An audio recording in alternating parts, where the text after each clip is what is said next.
गाजियाबाद का खोड़ा इलाका, जहां ईद के त्योहार की रौनक थी, लेकिन उसी दिन वहां एक ऐसी वारदात हुई जिसने पूरे पुलिस महकमे को हिलाकर रख दिया।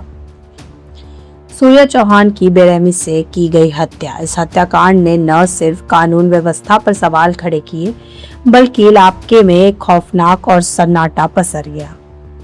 लेकिन अपराधियों को शायद इस बात का अंदाजा नहीं था कि सूर्या चौहान के खून की हर एक बूंद का हिसाब कितनी बेरहमी से होने वाला है।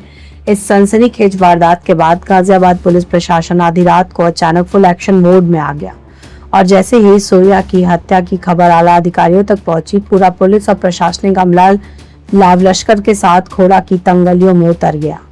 देखते ही देखते पूरा खोड़ा इलाका किसी पुलिस छावनी में तब्दील हो गया। प्रशासन ने यहाँ 1 या 2 दिन का नहीं बल्कि पूरे 3 दिन का विशेष चेकिंग अभियान छेड़ दिया। गलियों में गूंजते बूटों के आवाज और सायरन के शोर ने अपराधियों की रात की नींद उड़ा दी। पुलिस की टीमें घर घर जाकर सघन चेकिंग कर रही है। इस कड़क कार्रवाई से पूरे खोड़ा इलाके में इस वक्त हड़कंप और अफरा तफरी का माहौल बना हुआ है। लेकिन कहानी सिर्फ चेकिंग तक ही सीमित नहीं रही। इस बार एक्शन बहुत बड़ा और चौतरफा था। इसी कड़ी में पुलिस और प्रशासन की नजर उन जगहों पर पड़ी जो अवैध रूप से चल रही थी। देखते ही देखते खोड़ा में बिना परमिशन और अवैध रूप से संचालित हो रहे 3 मदरसों को सरकारी ताले से सील कर दिया गया। इतना ही नहीं, इलाके में जितने भी अवैध निर्माण और सरकारी जमीनों पर कब्जे थे, उन्हें भी ढहाने और मुक्त कराने की बड़ी कार्रवाई समानांतर चल रही है।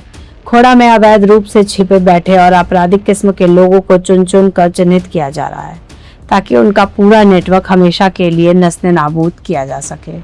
प्रशासन का यह गुस्सा सिर्फ खोड़ा तक ही सीमित नहीं रहा, बल्कि इसकी आंच गाजियाबाद के लोनी इलाके तक पहुंच चुकी है। लोनी में भी ठीक इसी तरह का महाअभियान शुरू कर दिया गया है।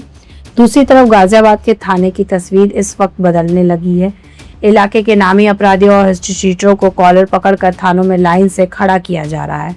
उन्हें सीधे और कड़े शब्दों में आखिरी चेतावनी दे दी गई है, अगर अब किसी भी अपराध में नाम आया तो खैर नहीं होगी। पुलिस के इस रौद्र रूप ने अपराधियों का मनोबल पूरी तरह तोड़ दिया है। अब देखना यह है कि इस कड़े हंटर के बाद गाजियाबाद की अपराधी सुधरते हैं या फिर पुलिस का अगला एक्शन और भी ज्यादा खतरनाक होने वाला है।